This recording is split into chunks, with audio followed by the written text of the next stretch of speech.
update us on Joseph W. Brady describes a special presentation at December's Victor Valley College board meeting. Well, Terry, let me start and tell you that last Tuesday night on December 8th, we held our final board meeting for the Board of Trustees for 2020. Our good friend, longtime friend, a guy I personally admire and somebody that I call my sixth brother, John R. Pinkerton III, retired. Kind of good news, bad news. So this is kind of funny, and I'll take a minute to tell a story. Back in November, he really thought that that was his last meeting. And you know John.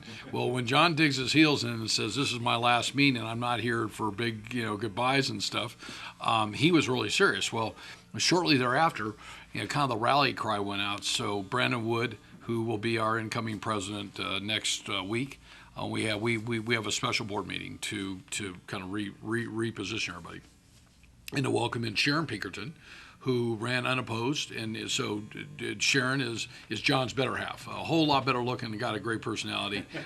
Looking forward to working with her. She ran unopposed, so people realized how strong the Pinkerton name is within that district right there.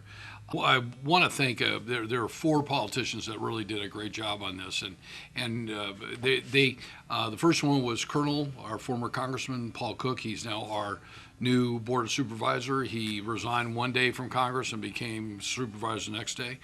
Robert Lovingood, our former supervisor. Robert, thank you. Senator Scott Wilk.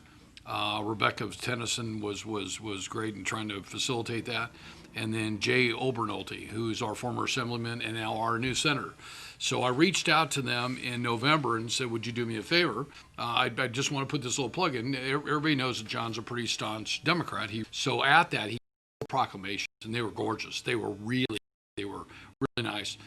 Victor Valley College and the Board of Trustees gave him a custom gift that was a flag that was made, and it was our staff did an incredible job. So Gabi, Michelle, Dr. Walden, John Nolan, Todd Scott, thanks very much. You made John, it totally caught him off guard. But I really thought that he didn't. So Terry, to get back to being in the conversation. So in November, when he was saying goodbye to everybody, and I turned and I looked at him, I said, "You're going to tell your brother you're not going to be here." He knew that he didn't have to be there. Well, long story short, the Ted Alejandre, Dr. Ted Alejandre, who oversees San Bernardino County, came out with a notification between our board meeting and our November board meeting, our December board meeting, that said our board not only had to meet on December 8th, but that John, who didn't think he had to be there, had to be there because Sharon wouldn't be brought in until December 15th. So I was working with Brandon Wood, and God bless you, Brandon, for stepping up, and then Dr. Walden's calling him, and we're hammering. Well, John, we love you to death, but we know one thing: when you dig in, he can be honored. He's worse than I am. So he wasn't going to be there, and you know what? I'm glad it all worked out. I want to thank Dr. Ted Alejandre and his great bride Barbara for being sure that edict went out to whatever boards out there.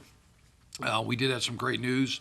Steve Garcia shared with us. Steve's unfortunately retired. He's our director of facilities. He's done a great job out there. But the plans for the Educational Conference Center, which is how we're going to move the football field, will be sent in probably March. But the reservation now is in January. So the DSA has kind of somewhat redone itself. I never told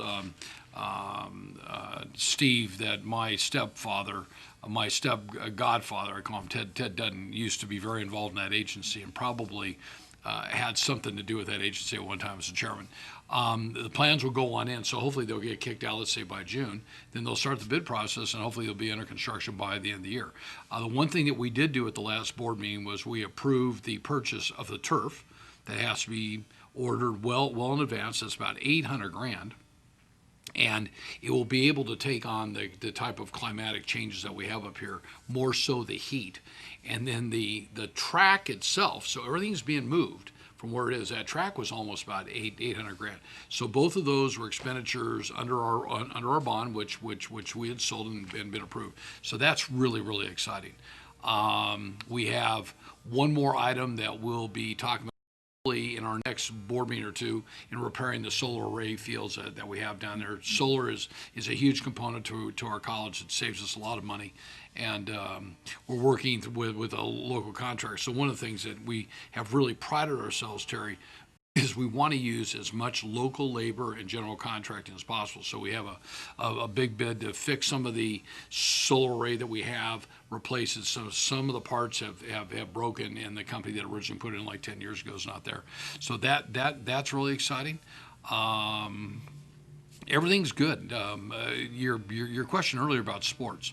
All of our sports programs have been canceled except for, I think, tennis and golf in the spring because they're non-contact.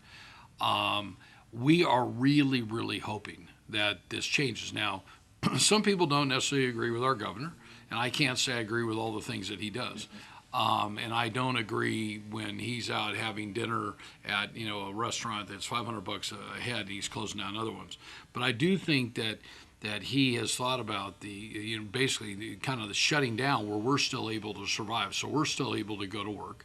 I don't agree with everything he's doing, but at the end of the day, our college, we really hope to open up by spring, but only time will tell. And I think that the question about vaccines and who's going to require them and how we're going to do that, that's going to be a topic of conversation. Dr. Walden and his team, are working directly with the state. There's 115 community colleges. There's 114 with brick and mortar, and there's one that's online. So they are working directly with the chancellor's office on a daily basis to see what is the protocol. Are we going to have to, be sure that every student gets a shot? Who are we going to require to have a shot? What is going to be the policy? So it's going to be something I'm sure it's going to be debated. And 2021 is going to be hopefully a lot better year than 2020 was. That's going to be the best year ever. So.